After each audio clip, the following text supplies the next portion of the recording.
Whether it takes the form of a school carnival, a bowls club, or even the local cricket club, community sport has long been a focus of Australian society and culture.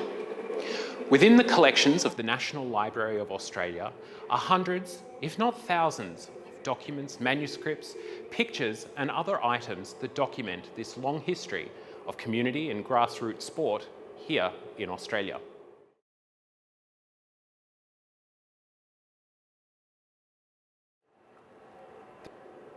The National Library of Australia acknowledges Australia's First Nations peoples, the First Australians, as the traditional owners and custodians of the land. We pay our respects to their elders past and present, and through them to all Australian Aboriginal and Torres Strait Islander peoples. In this video today, we're going to be talking about sport.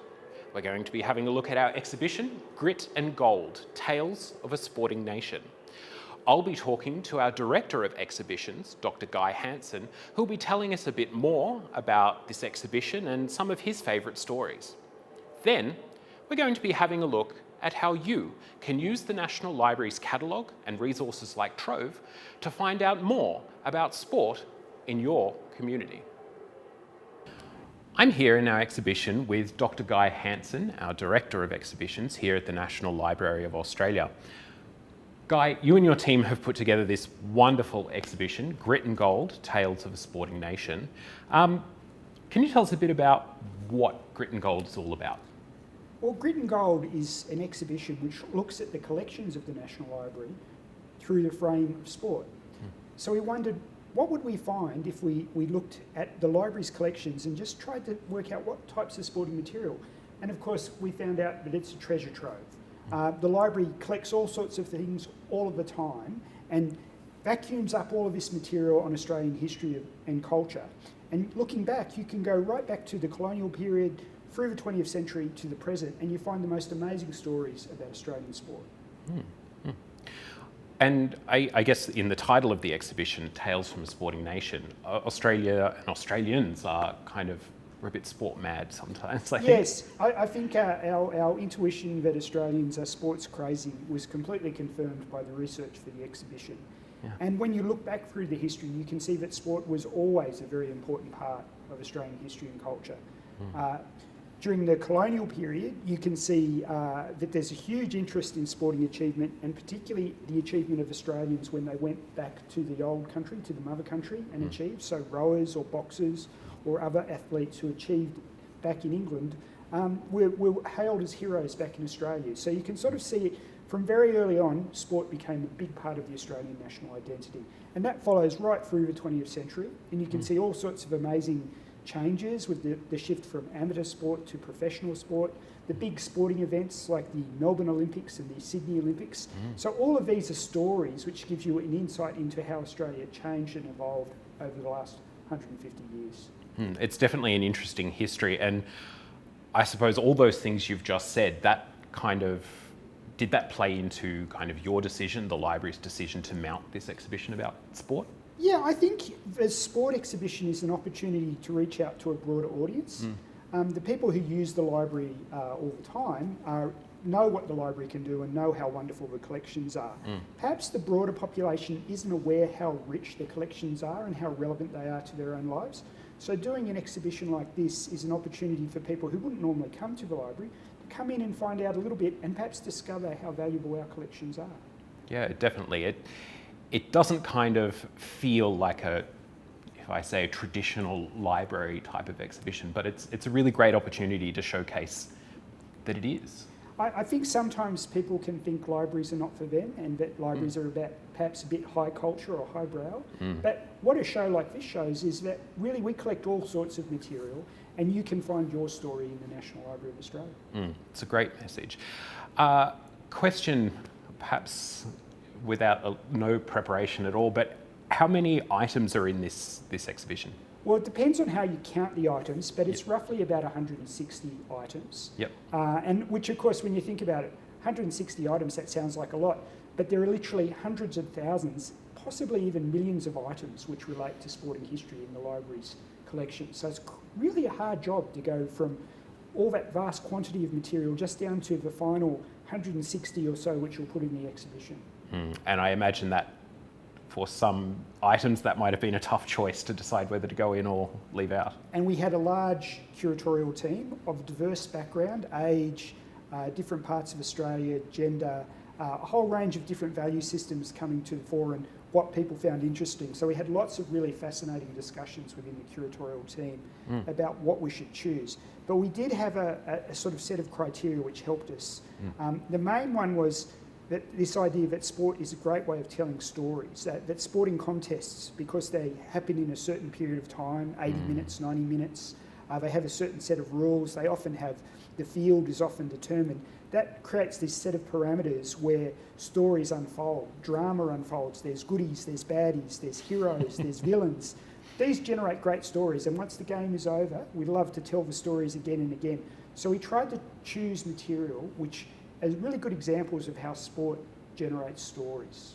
Yeah, absolutely. And I think, I'm going to speak generally here, but I think almost everyone has a sport-related stories. Whether you love sport or it's not your thing, there's always some involvement with sport. It plays some part in our collective stories, I think. Even if you hate sport, when you talk about it, you're telling a story. Yeah, exactly. There might be, for example, the sort of the cliche of the dumb footballer apologising for something crazy that they've done on the weekend.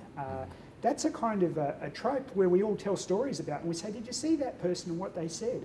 That's just one example. Of course, I like the stories where an underdog team overcomes another team, or where somebody overcomes huge physical challenges to achieve and perhaps win gold and things like that. So there's sort of heroic stories, but there's lots and lots of different stories. Some funny, some tragic. So you've got the full range of human emotion available to you in sport. And you're talking about, teams overcoming to win the championship and gold medals and things like that. But this exhibition's not just about, Olympic sporting heroes and the big names in sport, is it? There's lots of other stories. No, actually, I think I do love that kind of sport, and there are some great objects like the State of Origin Shield and AFL trophies and all the famous things, Wimbledon trophies. There are those things in the exhibition, but some of the stories I find most compelling really relate to the grassroots. And there's some wonderful examples. I'll give you a couple. One of my favourite things in the show is there's two photographs of the hill at the Sydney Cricket Ground. And I used to go to the hill when I was a kid. And there's a photo from the 1930s which shows all these men in suits with Akubra hats on, stretched out across the hill, densely packed, standing, watching a game of rugby league. And we know that that's actually a little snapshot of working class Sydney at play. Even though they're all wearing suits and hats, we know that was the demographic who was there. And you can jump forward to the 1970s and see the Hill, the SCG, World Series cricket match. And again, it's working class Sydney, but it's all changed. You've got the floppy hats, the T-shirts, the short shorts, and the eskies full of KB. It's a sort of like, there's two moments of how much working class Sydney has changed in those two photographs. And I love that capacity of sport to tell that story, not so much about the elite athletes, but about the communities who follow sport. Yeah.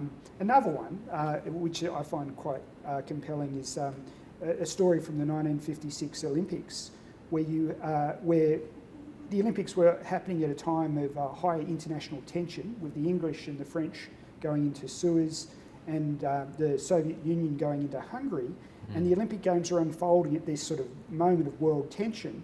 And a Chinese-Australian teenager, John Wing, decided to write to the organisers and suggest that at the end of the Games, why don't all the teams come in together?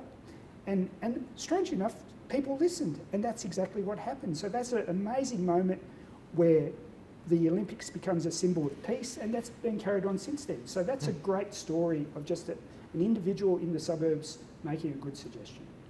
And we have the manuscript, the letter, the original letter, which is an amazing object. It doesn't look like a sports object. It's a handwritten letter with some drawings, but it's a really powerful object. And he actually kind of has the diagram there of what he believes it should look like, and everyone coming together in kind of unity, which I suppose is what the Olympic Games is about. And the idea that a teenager could suggest that and it be accepted, and it still happens today, I find that an amazing story. Yeah, it's a great, as you say, grassroots level connection to something as major as the Olympics, but also kind of a great great that it happened in Australia as well. And like you say, it was a young person who suggested it. Yeah, it's just one of the many great sporting stories in the exhibition. So, speaking a bit more broadly about the library and our collections, you hinted at it a little bit before, whereas there's maybe a million or millions of items here relating to sports history. What kind of things does the library have in our collection, or things that you come across that might interest people about sport, or even their local sporting communities or things like that? Yeah, I think that's one of the things I hope the exhibition does, which just sort of helps people understand the library is a great resource. So if you are interested in sporting history, the history of your club or the history of a sports stadium which is near you or your local area, you can use things like Trove, which is really quite straightforward to use and has a free text search at a very high level where you can put in what you're interested in, the name of your football club, and it'll go back and find all sorts of digital references for you to look at. It might be newspapers or photographs and things like that. And it's such a rich resource that you'll usually find a hit. You've got to experiment with your subject terms and what you put into the subject fields. And there's various filters where you can hone in on newspapers or on objects or photographs. It's a really powerful tool. You can even come straight to the library's website itself and use the catalogue and use it in a similar way. And that way you'll be getting material which is in the library, and then you might be able to come in and request it in our reading rooms. So, I'd like to think that this is a way into the collections, an introduction to the collections.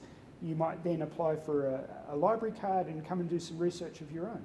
And with things like interlibrary loans and, digitised items, it really is quite accessible. It doesn't matter where you are, I suppose. And more material being digitised all the time. And Trove, of course, not just calling on the library's collections, but on distributed collections across Australia. So it gives you access to a huge amount of information and material. And for the sports fanatic who wants to find out more, I couldn't think of a better resource. Or the person who's been lumped with the centenary celebrations of the local cricket club, perhaps. Those newspapers on Trove, you can get lost in there, I'm sure. And hopefully they're better than the jokes that they'll have in between the anecdotes about the team. Absolutely. Look, Guy, thank you very much for giving your time to come and have a chat with us today. The exhibition is great and your team have done a wonderful job. Thank you very much, Aaron.